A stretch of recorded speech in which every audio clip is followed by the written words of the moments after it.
राहुल नेहमीप्रमाणे बसस्टॉपवर उभा होता, पण अजून आम्हाला आलेली नव्हती. सर्वसाधारणपणे तीच त्याच्या आधी आलेली असायची. आता त्यांचं हे नेहमीचं भेटायचं स्थान झालेलं होतं. निदान ह्याच्या व्यतिरिक्त अजून तरी ती त्याच्याबरोबर कुठे आली नव्हती, त्याला दुसरीकडे कुठे येऊन भेटली नव्हती.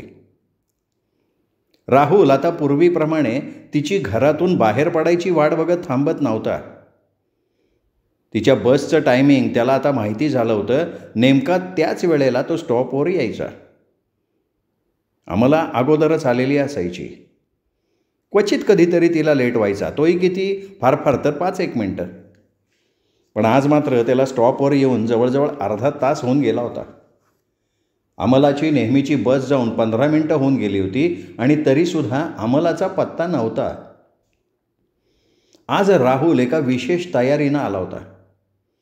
आज त्याने ठरवलं होतं अमलाला हॉटेलमध्ये न्यायचं आणि जमल्यास पिक्चरला यायचं आमंत्रण द्यायचं. हळूहळू त्यानं तिची तशी मानसिक तयारी केलेली होती. स्टॉपवर उभ्या राहिल्या ती त्याच्याशी थोडंफार व्यवस्थित बोलायला लागली होती. आज त्यांनी तिला असं बाहेर न्यायचं ठरवलं होतं आणि नेमकं आज अमला अजून आलेली नव्हती. आजचं त्याचं हे निमंत्रण म्हणजे त्याच्या पैजेची शेवटची पायरी होती. ती पार केली की तो पैज जिंकणार होता. आणि एकदा पैज जिंकली की मग त्याला अमलाला असं भेटण्याची गरज पडणार नव्हती. तिच्यासाठी असं ताटकळत उभं राहावं लागणार नव्हतं.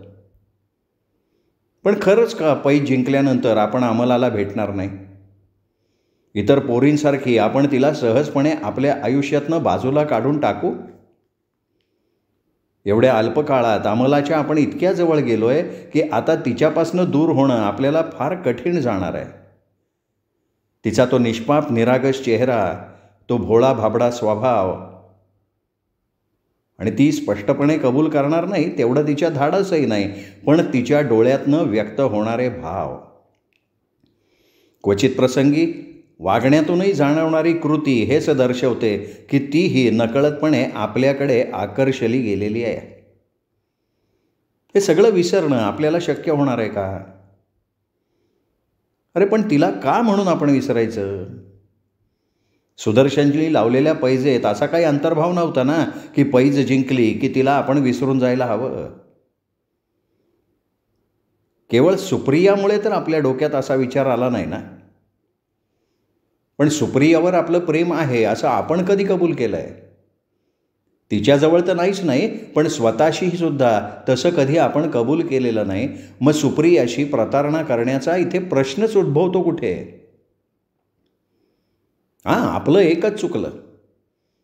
सुप्रिया आपल्याजवळ तिचं प्रेम व्यक्त करत राहिली तेव्हा आपण स्पष्टपणे तिला तोडून टाकलं नाही. आपण तसं का केलं नाही? 2 दगडांवर हात ठेवायची तर आपली वृत्ती नाही ना. म्हणजे अमला जर आपल्याला भेटली नसती तर आपण मागे पुढे केव्हा तरी सुप्रियाला होकार दिला असता, असाच त्याचा अर्थ होतो ना. पण अमला भेटली आणि आपल्या मनातली सुप्रियाबद्दलची जी काही थोडीफार द्विधा मनस्थिती होती ती साफ झाली. सुप्रियाच्या तुलनेत अमलानं फार झटकन आपल्यावर कब्जा मिळवला. सुप्रियाचा आपण फक्त विचार करत राहिलो, अमलाच्या बाबतीत तसा विचार करण्याचा प्रश्न उद्भवलाच नाही. जिथे मन झटकन कौल देतं ते खरं प्रेम. अमलाच्या बाबतीत आपल्या मनानं झटकन कौल दिला. अमला जेवढ्या उत्कटतेनं आपल्यावर प्रेम करू शकेल तेवढं सुप्रिया निश्चित करू शकणार नाही. तशी सुप्रियाच्या प्रेमाची शंका घ्यायचं कारण नाही. तीही मनापासून आपल्यावर प्रेम करते. पण तिच्या आणि अमलाच्या व्यक्तिमत्वात, स्वभावात 2 टोकांचं अंतर आहे.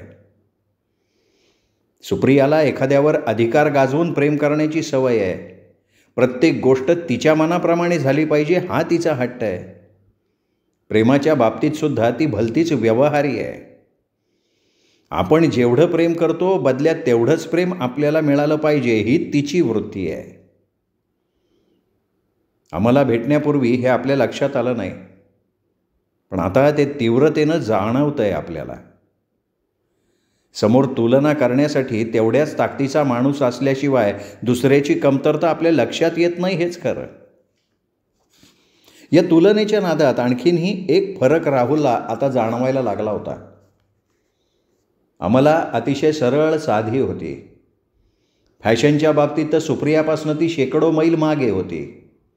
तोच प्रकार आचार विचारांच्या बाबतीत सुद्धा.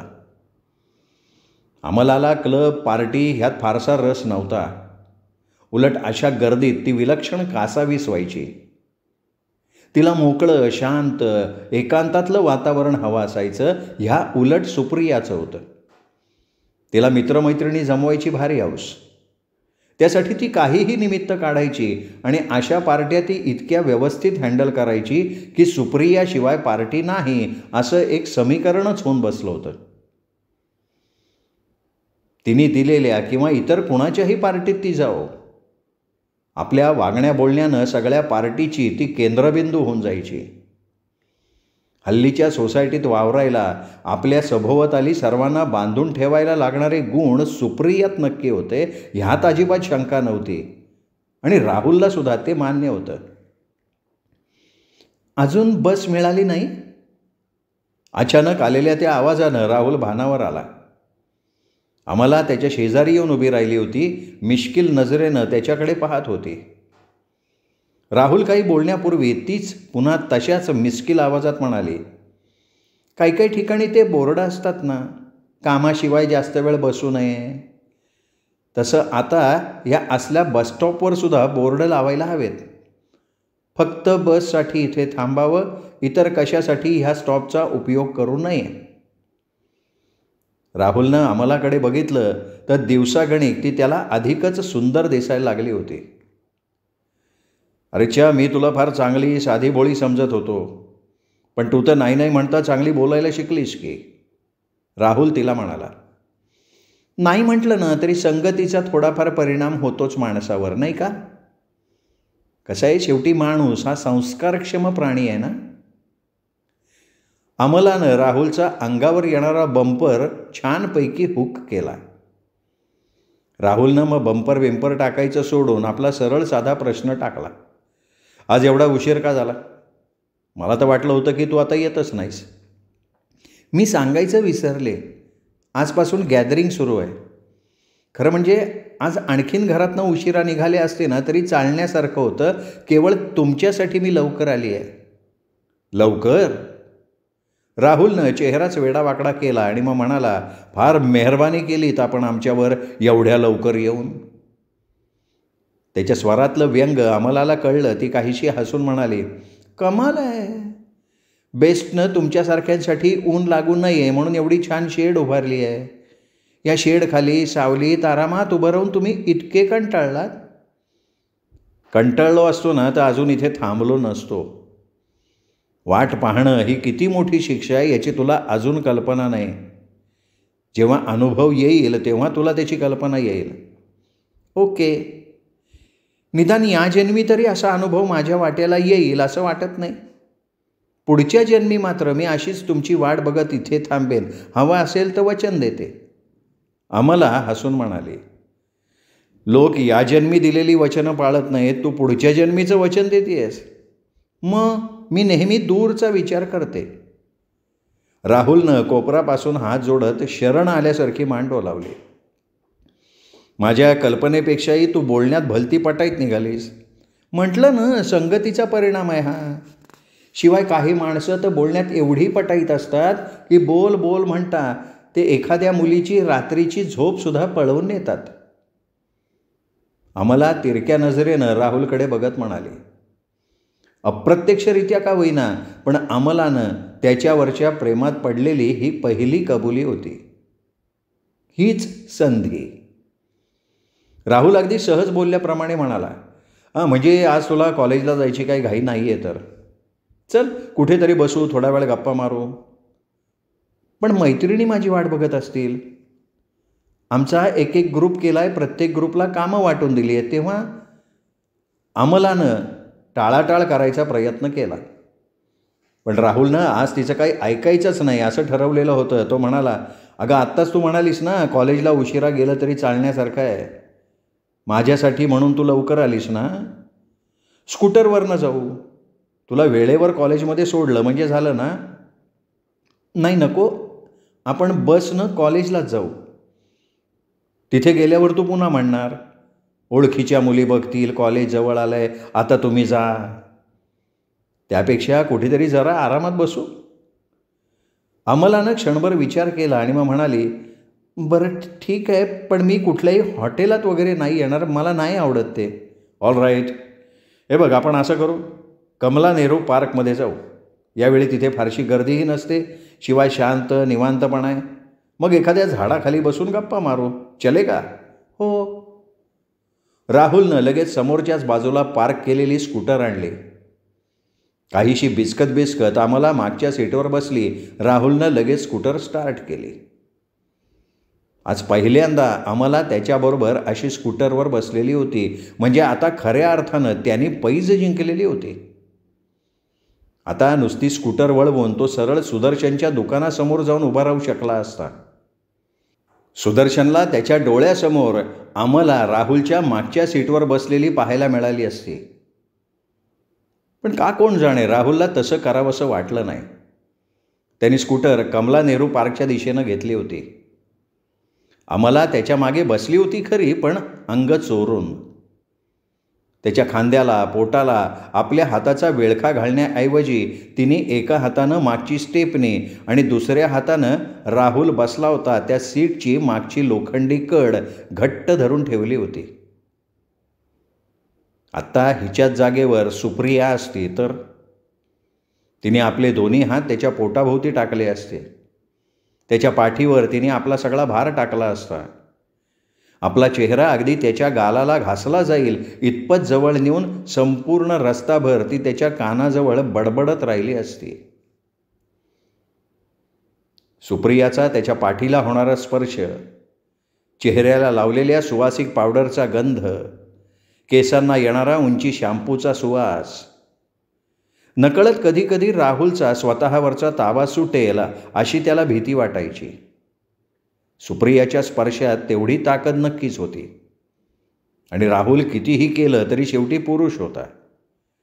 अर्थात अजून तसं काही घडलं नव्हतं. राहुलचा स्वतःवर जबरदस्त कंट्रोल होता. पण तोल जाण्यासाठी मोठा कडा असायला हवा असं काही नाही ना. कधी कधी छोटासा खड्डाही पुरेसा ठरतो. पुन्हा एकदा अमला आणि सुप्रियाची तुलना त्याच्या धावत्या मनात चालली होती. ही तुलना अयोग्य आहे, अस्थानीय आहे हे त्याला कळत होतं. अमला आणि सुप्रिया दोघींचंही नेचर वेगवेगळं होतं. त्यांच्यावर झालेल्या संस्कारांचा तो भाग होता. प्रत्येकीचे आचार विचार, वागणं बोलणं पाहिलं तर आपापल्या जागी ते योग्यच होतं. अमलाच्या तुलनेत सुप्रियाला वाईट ठरवणं तिच्यावर अन्याय करण्यासारखं होतं. तसंच सुप्रियाच्या तुलनेत अमला बुरसटलेल्या विचारांची आहे असं म्हणणं सुद्धा अमलावर अन्यायकारक ठरलं असतं. फारशी गर्दी नसलेल्या एका बाजूच्या भल्या मोठ्या झाडाच्या सावलीत खालच्या मौसर हिरवळीच्या तुकड्यावर ते दोघं जाऊन बसले. राहुल एकटक नजरेनं अमलाकडे बघत होता. काय पाहताय? त्याच्या नजरेला नजर न देता अमलाने त्याला विचारलं. राहुलनं तिच्या प्रश्नाचं उत्तर कृतीनं दिलं.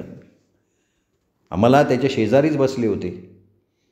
राहुलनं तिचा हात हातात घेतला आणि तिच्या हाताच्या तळव्यावर त्याने आपले ओठ टेकवले. खरं म्हणजे राहुलच्या हातून सुद्धा ही कृती अगदी भावनेच्या भरात त्याच्याही नकळत झाली होती. आजवर कुठल्याही मुलीच्या बाबतीत जे घडलं नव्हतं ते अमलाच्या बाबतीत घडलं होतं. विजेचा शॉक बसावा तसा अमलानं झटक्यात आपला हात त्याच्या हातातून सोडवून मागे घेतला. त्याच्यापासून ती किंचित दूर सरकली. अगं अमला, हे राहुल. अमला आज प्रथमच इतकी गंभीर झाली होती. राहुल, तुमचं माझ्यावर प्रेम आहे हे मी समजू शकते. आणि तुम्ही न सांगताही ते जसं मला जाणवलं तसं माझंही तुमच्यावर प्रेम आहे हे तुम्हालाही मी न सांगता जाणवलं असावं असं मला वाटतंय. आणि ज्यावेळी ही जाणीव एकमेकांना झालेली असते त्यावेळी प्रेम व्यक्त करण्यासाठी अशा कुठल्याही कृतीची आवश्यकता आहे असं मला वाटत नाही. क्षणभर राहुल अमलाकडे पाहतच राहिला. आजवर त्याच्या आयुष्यात आलेल्या सगळ्या मुलींपेक्षा अमला वेगळी आहे याची जाणीव त्याला पहिल्या भेटीतच झाली होती. पण अमला नेमकी किती वेगळी आहे हे आज त्याला विशेष करून जाणवलं. आणि नकळत त्याच्या मनात शंका आली की अमला त्याच्यावर प्लॅटॉनिक किंवा आत्मिक वगैरे टाईपचं प्रेम करत नाही आहे ना. आणि म्हणून तो म्हणाला, अमला, याचा अर्थ शारीरिक प्रेम वगैरेवर तुझा विश्वासच नाही आहे का? तसं असेल तर पती पत्नीमधलं प्रेम हे सुद्धा एक प्रकारे तुम्ही माझ्या बोलण्याचा विपर्यास करताय. शारीरिक प्रेम म्हणजे पाप आहे, वाईट आहे असं मी कधीच म्हटलेलं नाही. फक्त ते व्यक्त करण्याची वेळ आणि पद्धत यावर माझा आक्षेप आहे. अगं, तू फार उंचावरनं बोलतीयस. माझ्या मेंदूचा नेम धरून बोल ना, राहुलनं स्मित करत म्हटलं. माझी उंची तुमच्यापेक्षा कमी आहे म्हणून मी मेंदूपेक्षा हृदयाचा नेम धरून बोलतीये.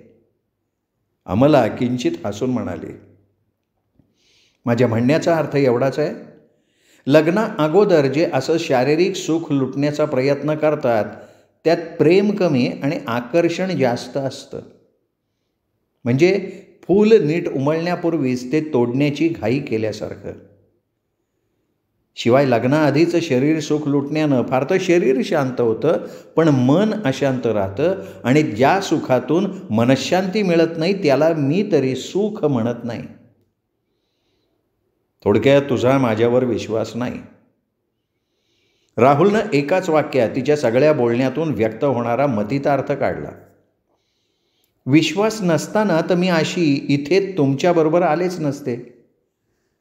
ठीक आहे, तरीही मला वाटतं की तुला माझ्या स्पर्शामागची भावना कळलेली नाही आहे. पुन्हा तुम्ही चुकीचं स्टेटमेंट करताय. स्पर्शामागची भावना कळणं न कळणं हा नंतरचा भाग झाला.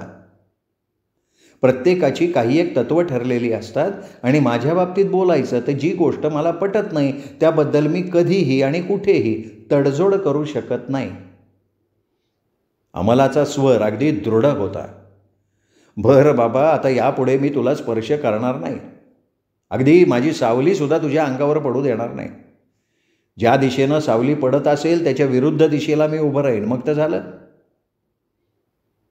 तुमच्या या बोलण्यावरनं तुम्ही माझ्यावर नाराज झालाय, माझं बोलणं तुम्हाला आवडलेलं नाही असं वाटतंय. अमलाचा आवाज काहीसा दुखावल्यासारखा झाला होता. खरं सांगू का, तू म्हणतेस ते खरं आहे. म्हणजे मी पहिल्यांदा किंचित तुझ्यावर नाराज झालो होतो, पण तुझं बोलणं मला आवडलं. माणसानं दुसऱ्याच्या भावनेचा विचार जरूर करावा, पण त्या भावना जपण्याच्या नादात त्याच्या चुकीच्या कृत्याला साथ द्यावी हे मला सुद्धा पटत नाही. अमलाचा चेहरा एकदम उजळून निघाला. तिने राहुलकडे पाहिलं. शब्दांची आवश्यकताच नव्हती. राहुलविषयी तिला जे काही वाटत होतं ते तिच्या डोळ्यातनं व्यक्त होत होतं. उद्या गॅदरिंगच्या निमित्तानं तुमच्या कॉलेजला सुट्टीच असेल ना? हो. मग उद्या आपण एखाद्या पिक्चरला जाऊ.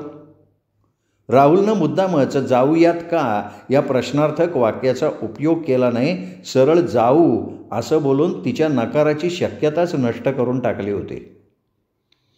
अमलानं क्षणभर विचार केला. खरं तर मनातून तिला नकार द्यायचा होता, पण आता आणखीन नकार देऊन त्याला दुखवणं तिच्या जीवावर आलं होतं. खरोखरच आपला त्याच्यावर अजिबात विश्वास नाही असा त्याचा ग्रह व्हायचा. येईन, पण एका अटीवर. अगं, तू जर प्रत्येक गोष्टीवर अटी घालायला लागलीस तर मला वाटतं आपलं निम्मं आयुष्य त्यातच संपून जाईल.